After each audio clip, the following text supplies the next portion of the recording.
Na Prever FM, você começa o dia bem informado. 7h45, é muito legal, né? A gente tem falado dessa juventude já há algum tempo aqui no Primeiro Jornal e a gente fica muito satisfeito com os resultados que eles têm obtido. Já está aqui então, como eu já disse, o Dr. Rodrigo Gibim, médico do esporte e cirurgião vascular. Bom dia, doutor Rodrigo, satisfação em tê-lo aqui mais uma vez. Bom dia a todos. Já vou começar com os nossos parabéns, né? Os nossos que legal, né? Jovens atletas do atletismo representando a nossa cidade, pelo desempenho e por ser atleta num país com tantas limitações, né? Então, que eles tenham vida longa aí no esporte, possam representar até em nível, né, nacional nosso país aí nas competições internacionais. Doutor Rodrigo, deixando de lado a desclassificação do Brasil, né? Que chocou todo mundo, mas a vida vai continuar, enfim, né? Por uma série de problemas. Agora vai ser uma lavação de roupa suja que vai, né? Uma lavar peça por mais peça. Mas a evolução da parte esportiva, da parte física dos atletas na Copa do Mundo, deu para perceber? Porque o que a gente falava antigamente, as seleções da África principalmente, tem um vigor físico, corre demais, mas não tem a técnica. Mudaram que eles já estão agora associando as duas coisas. Mas no geral, a parte física teve alguma diferença se a gente comparar para a última Copa ou para Copas anteriores, doutor? Eu acho que de uma maneira geral, a ciência do esporte vem evoluindo e vem gerando esse nivelamento, né? Em todas as esferas, né? O nivelamento técnico, tático e o nivelamento físico, né? Das equipes. Então hoje se aplica muito a fisiologia do exercício nesse intuito de ter mesmo a performance, de ter a minimização da ausência do atleta, né?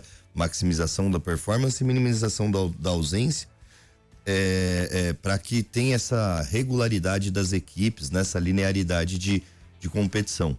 Mas eu acho que mais do que isso, um marco dessa Copa é a não tão preocupação como até se anteriormente vivia com a ideia do show, do espetáculo competitivo, mas mais na pensar efetivamente no indivíduo, no atleta individualmente, né? Então, acho que uma prova boa disso foi essa pausa para hidratação, né? Que muito se fala eventualmente da interrupção da competitividade, de esfriar o jogo, mas pode esfriar o jogo o que for, mas a gente está pensando em pessoas que estão em condições climáticas não favoráveis pelo extremo calor e que efetivamente podem melhorar sua performance e até diminuir o índice de lesão tendo uma hidratação pontual. E aí tirou-se daquele critério de subjetividade, né? De que assim, o juiz vê se o tempo vai permitir, o juiz vê se é necessário. Não, chegou 20 e poucos, vai ter a pausa para hidratação. Regra tem que ser cumprida. Uma regra que tem que ser cumprida. E isso também vem acontecendo com essa inserção maior, com uma preocupação maior com os traumas de cabeça, né? Que é a preocupação com a concussão cerebral, que ultimamente também a FIFA foi bastante mais criteriosa em dar o tempo necessário para atendimento do atleta quando tem esse trauma, né, no segmento cefálico, na cabeça dos atletas, para que efetivamente ele seja avaliado, que seja descontinuado, que seja tirado, que a equipe médica tenha autonomia de tirar o atleta do campo, né? Nisso, veja, na Copa do Brasil a gente teve um exemplo, acho que foi o atleta do Chile, se eu não me engano, teve um trauma de cabeça e ele não foi tirado pela equipe técnica e enfim, só fez papagaiada lá depois no jogo, porque efetivamente fica com a concentração, com a percepção alterada depois de um trauma craniano, ainda que não tenha sido grave, né? Mas por esse desbalanço que pode acontecer durante a concussão. Então, deu-se mais preocupação pro atleta, vem se dando mais preocupação pro atleta e menos preocupação pro espetáculo, e isso é muito, muito humano, digamos assim, pensando no esporte, né? Se a gente pensar na Copa do Mundo, nessa questão da pausa da hidratação, isso deve se manter em outros locais ou é específico para o calor que tá lá na América do Norte agora? Eu acho que nessas condições climáticas eu pensaria em ser algo mais proeminente, assim, né? Mas, por exemplo, é uma preocupação que existe, por exemplo, em outras provas. Maratona, por exemplo, né? Existe essa ideia de ver umidade relativa do ar, velocidade de vento, para determinar pontos de hidratação ao longo da prova. Então, acho que precisa ter essa individualização efetivamente do lugar onde que está acontecendo, né? Condição de frio, condição de calor, e aí particularizar uma pausa eventualmente para uma abordagem de recuperação temporária ali. Eu acho que por ter sido num momento em que no hemisfério norte tende-se a calor extremo, tinha essa preocupação com uma umidade excessiva, né? Com a preocupação com os tornados, com a chuva, que gera um desbalanço de troca de calor dos atletas. Então foi proeminente nessa situação específica a pausa para hidratação.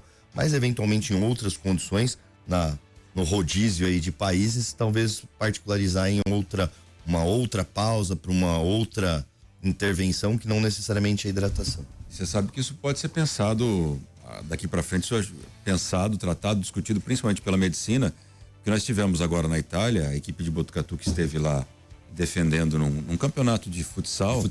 Eles passaram mal lá, alguns atletas inclusive tiveram que ir pro hospital por conta do calor.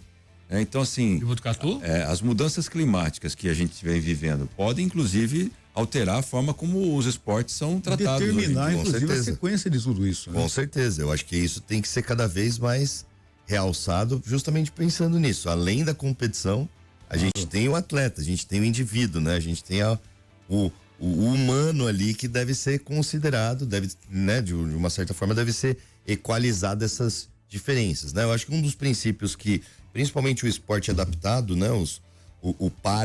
Os nossos para-atletas trouxeram pra gente essa condição de competição em equidade, né? Não é em igualdade, mas em equidade.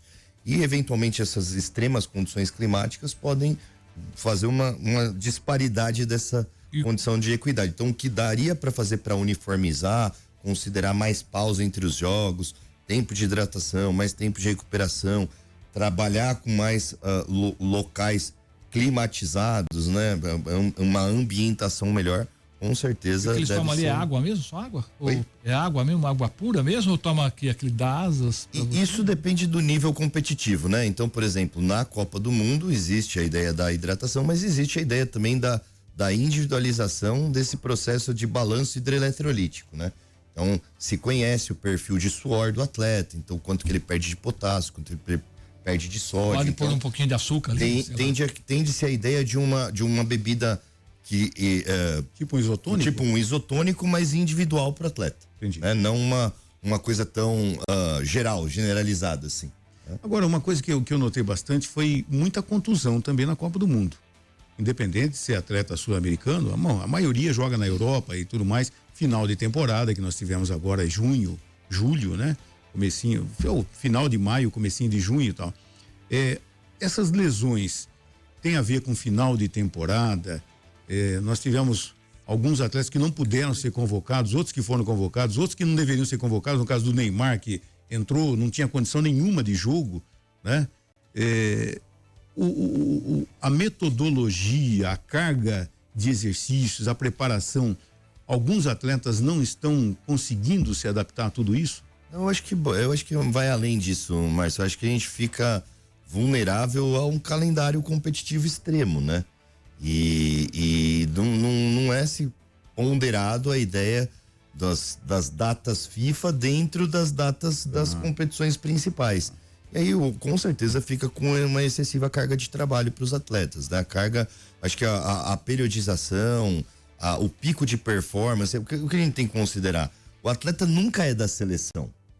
O atleta é de uma equipe. É de uma equipe. E a equipe vai ser privilegiada. Então, o pico de performance desse atleta vai ser montado não como selecionável e ele vai ter que ter o pico de performance para a Copa do Mundo. Ele vai ter que ter o pico de performance para a competição que a equipe dele privilegia. E ele vai ser cedido temporariamente para a confederação, né? Tanto que todas essas questões médicas que acontecem em termos de lesão do atleta, elas são manejadas pela equipe médica da seleção, mas quem dá a conduta definitiva é a equipe médica do clube. Ele está cedido para a seleção. Então, a seleção faz o manejo geral da lesão, mas é tudo reportado para o clube principal. Agora, do atleta. Em cima disso que o doutor está falando, né?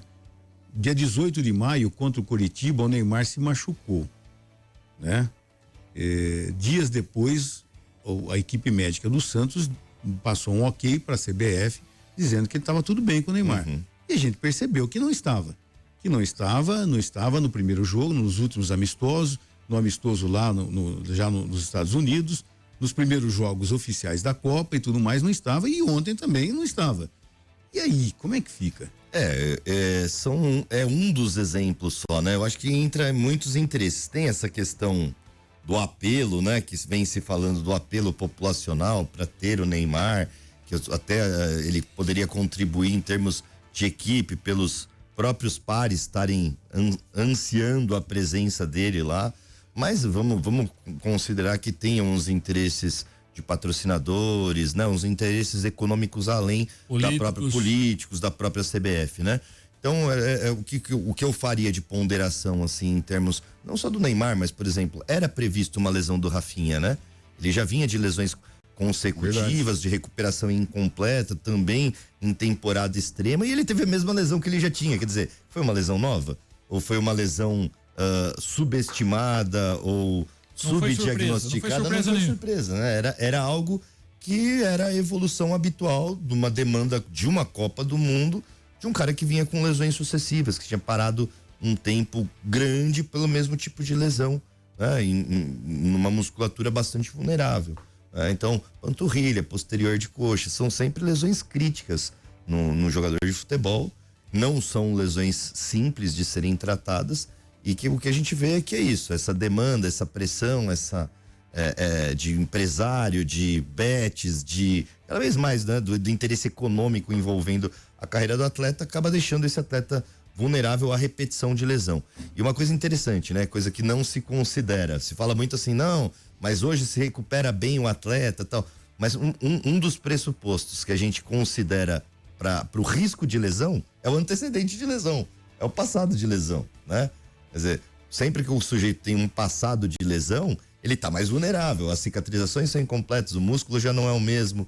Então o cara tem um antecedente de lesão de joelho, esse joelho é um joelho já sob vigília. Lesão de posterior de coxa é uma posterior de coxa sob vigília. Lesões múltiplas dos membros, por exemplo, o Neymar teve lesão coluna, joelho, pé, tal. Ele tá vulnerável, a musculatura dele tá vulnerável, né? Quer dizer, o histórico do atleta conta muito. O histórico conta muito para essa possibilidade de lesões, né? Então, levar atletas numa competição de alto rendimento que venham de um histórico de lesão pesado, isso também é algo que talvez tenha que ser reconsiderado, né? Lógico, tem digamos assim, a magnitude midiática da importância daquele determinado atleta, a presença daquele atleta, são questões que podem virem a ser consideradas, mas que a gente não está falando efetivamente em minimizar, ter que tirar esse atleta, né, ou submetê-lo a um risco de ter a competição interrompida por uma relesão, né, uma lesão nova. Isso a gente não está minimizando, com certeza, tendo a presença desses atletas nesse nível de competição. Doutor Rodrigo Gibim, mais uma vez, muito obrigado pela sua presença, sempre esclarecendo as nossas dúvidas, e até a próxima. Até a próxima. Você ouviu Primeiro Jornal Previr FM.